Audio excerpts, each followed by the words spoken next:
दोस्तों, अगर हमें अपने अंदर कोई बुराई नहीं दिखाई देती तो इस दुनिया में कोई भी बुरा नहीं है, और अगर हमें अपने अंदर बुराई दिखाई देती है तो पहले हमें उस बुराई को ठीक करना होगा, क्योंकि वैसे भी दुनिया में कोई बुरा नहीं है।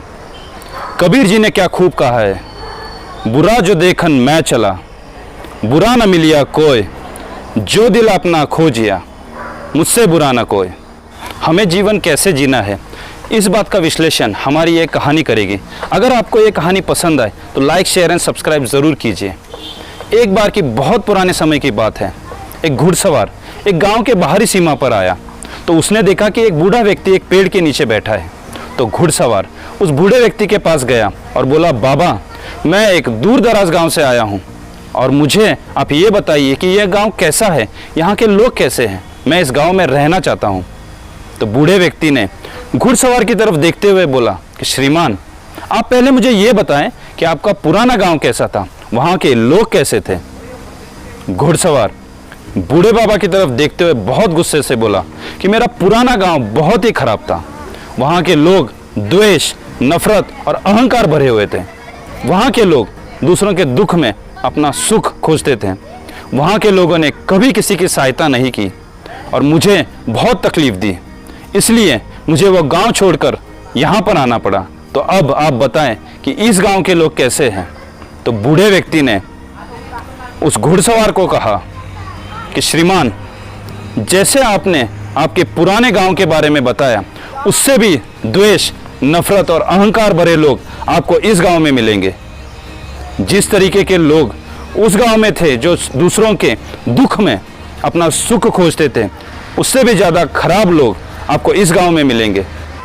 बूढ़े व्यक्ति ने घुड़सवार से कहा, मेरा इस गांव में 70 साल का रहने का अनुभव है, तो मैं चाहता हूं कि आप इस गांव में न रहें और किसी और गांव को खोजें। घुड़सवार वहां से चला जाता है। थोड़ी देर बाद एक बैलगाड़ी में एक परिवार वहां पे आता है। उस बैलगाड़ी का चालक बैलगाड़ी से उतरकर उस बूढ़े व्यक्ति के पास आता है और उस बूढ़े व्यक्ति से कहता है, बाबा, हम दूर दराज गांव से आए हैं और हम इस गांव में रहना चाहते हैं, तो आप हमें ये बताएं कि इस गांव के लोग कैसे हैं और ये गांव कैसा है। तो बूढ़े व्यक्ति ने वही सवाल इस व्यक्ति से भी दोहराया कि श्रीमान, पहले आप मुझे ये बताएं कि आपका पिछला गांव कैसा था, वहाँ के लोग कैसे थे। तो बैलगाड़ी वाले ने नमी हुई आंखों से कहा कि मेरे पिछले गांव के लोग बहुत अच्छे थे, वो बहुत प्यार भरे थे, उनका व्यवहार बहुत ही अच्छा था, उन्होंने हमें अपनों से ज़्यादा प्यार दिया। लेकिन हमारा व्यापार ही ऐसा है कि हर साल 2 साल में हमें गांव बदलना पड़ता है और इसीलिए हम इस गांव पर आए हैं। तो बूढ़े व्यक्ति ने बैलगाड़ी वाले से कहा कि श्रीमान, इस गांव के लोग आपको आपके पिछले गांव से भी ज़्यादा प्यार करने वाले मिलेंगे। वो आपको इतना प्यार देंगे कि आपका पिछला गांव के लोगों को भूल जाएंगे। आपका इस गांव में स्वागत है। ये मेरा 70 साल का अनुभव है कि इस गांव में जितने प्यार भरे लोग हैं, उतने प्यार भरे लोग आपको कहीं नहीं मिलेंगे। दोस्तों, आप ये सोच रहे होंगे कि बूढ़े व्यक्ति ने उन दोनों व्यक्तियों को एक ही गांव के बारे में अलग अलग राय क्यों दी।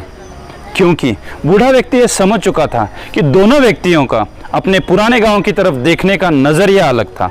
जो घुड़सवार था, उसे अपने पुराने गांव में कोई भी चीज़ अच्छी नहीं दिखाई दी क्योंकि उसकी नज़र गलत थी, और जो बैलगाड़ी वाला था, उसे अपने गांव में कोई भी चीज़ बुराई नज़र नहीं आई क्योंकि उसकी नज़र अच्छी थी। साथियों, अगर हमारी नज़र अच्छी है, हमारा हर व्यक्ति की तरफ देखने का तरीका अच्छा है, तो हमें सारी चीज़ें अच्छी नज़र आएंगी। इसीलिए अगर हम अच्छे हैं या फिर हमारा नज़रिया अच्छा है, तो हमारा हर जगह पे स्वागत होगा। जीवन में हम जिस चीज़ को जैसा देखेंगे वैसा नज़र आएगा। हमारा जीवन एक मैग्नीफाइंग ग्लास की तरह है, भींग कांच की तरह है। मैग्नीफाइंग ग्लास को हम किसी भी चीज़ के ऊपर रखेंगे तो वो उस चीज़ को बड़ा करके दिखाएगा। उसी तरीके से अगर हम किसी की अच्छाई को देखेंगे तो हमें उसकी अच्छाई बड़ी नज़र आएगी, और अगर हम किसी की बुराई को देखेंगे तो हमें उसकी बुराई बड़ी नज़र आएगी। तो दोस्तों, हमें हमारा देखने का दृष्टिकोण बदलना है। इस दुनिया में कोई भी बुरा नहीं होता। ऐसा सोचिए कि 2 व्यक्ति के बीच में किसी शरारती आदमी ने इंग्लिश का 9 अंक निकाला है। एक व्यक्ति कह रहा है कि वो 9 अंक है और दूसरा व्यक्ति कह रहा है कि वो 6 अंक है। दोनों ही व्यक्ति अपनी अपनी जगह पे बराबर है। तो साथियों, जीवन में अगर आपके सामने ऐसी परिस्थितियां आए तो आपको भी दूसरे की जगह पर रह के देखना कि वो क्या कहना चाह रहा है। वो गलत नहीं है, शायद उस समय पर उसके कहने का दृष्टिकोण अलग है। आज मैं आपको एक सुखी जीवन का मंत्र बताता हूँ। कभी भी किसी से भी कुछ कहने से पहले आप ये सोचिए कि अगर वो वाक्य, वो चीज़ आपको कोई कहे तो कैसा लगेगा। अगर आपको वो सुनने में बुरा लगता है तो आप वो चीज़ किसी से ना कहिए, क्योंकि किसी के मान सम्मान को कभी ठेस नहीं पहुंचानी चाहिए। क्योंकि आपकी कही हुई चीज़ अगर किसी को बुरी लगे तो वो पूरी ज़िंदगी भर नहीं भूलता। हमारा स्वभाव जैसे अपनों के साथ है, जैसे अपने परिवार के साथ है, वैसे ही सबके साथ होना चाहिए। हमें इस दुनिया में कोई अपना वैरी नहीं है, इस दुनिया में सब अपने हैं, ऐसा समझकर हमारा स्वभाव होना चाहिए। हमें बस खुशियाँ बांटते जाना है तो हमें खुशियाँ भर भर के मिलेंगी। हमें जीवन कैसा जीना है? हमें जीवन ऐसा जीना है कि जो भी व्यक्ति हमसे मिले तो उसे लगना चाहिए कि वो दुनिया के सबसे अच्छे व्यक्ति से मिला है और हमारी अच्छी चीज़ें उसे हमेशा याद रहनी चाहिए। अब आप मुझे कहेंगे कि मैं तो बहुत अच्छा हूँ, लेकिन कि अगर मेरी कंपनी में मेरा बॉस, मेरी कंपनी का मालिक, मेरे दोस्त या फिर मेरे रिश्तेदार को अगर मैं पसंद नहीं आता तो फिर इसमें मेरी क्या गलती है? तो दोस्तों, आप ये समझिए कि बुरे आप नहीं हैं, उनका देखने का तरीका बुरा है। तो आप बुरे मत बनिए, आप किसी पे गुस्सा मत होइए, बस आप अपना अच्छा काम करते रहिए। एक ना एक दिन उस व्यक्ति को अपनी गलती का एहसास ज़रूर होगा। कोई मेरा बुरा करे ये उसका कर्म है, लेकिन मैं किसी का बुरा नहीं करूं ये मेरा धर्म है। दोस्तों, हमें अपना जीवन एक फूलों की तरह जीना है। हम फूलों को तोड़ते हैं, उसके बाद अपने हाथों से उसको मसलते हैं, लेकिन फूल अपनी खुशबू हमारे हाथों पे छोड़ जाता है। हमें भी अपना जीवन ऐसे ही जीना है। जीवन में हमें खुशियाँ बांटनी है। अगर हम खुशियाँ बांटेंगे तो हमें खुशियाँ मिलेगी, और अगर हम दुख बांटेंगे तो हमें दुख मिलेगा। हमें अपने जीवन में बीज बोते हुए जाना है।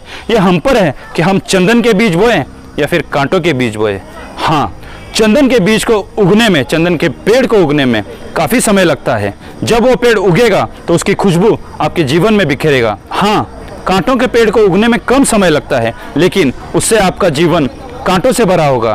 तो ये आप पर निर्भर है कि आपको अपना जीवन चंदन से भरा हुआ करना है या कांटों से भरा हुआ करना है। ये फैसला